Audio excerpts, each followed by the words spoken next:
Assalamualaikum dan salam BMAX buat semua. Saya Nur Hafizah binti Musa selaku hos yang akan menemani anda pada episod kali ini.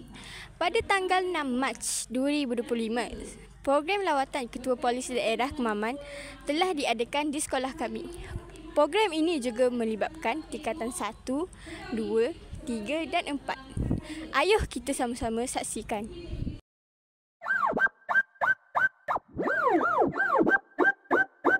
Ada yang kita lepas, ada yang kita simpan. Ku menuju ke depan, menuju dengan lekas. Bertenang kalau ku disuruh, pasti datang sang saka biru.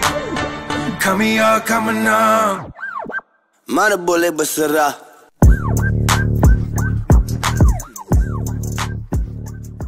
Bermanfaatkan program tadi? Alhamdulillah, program berjalan dengan lancar.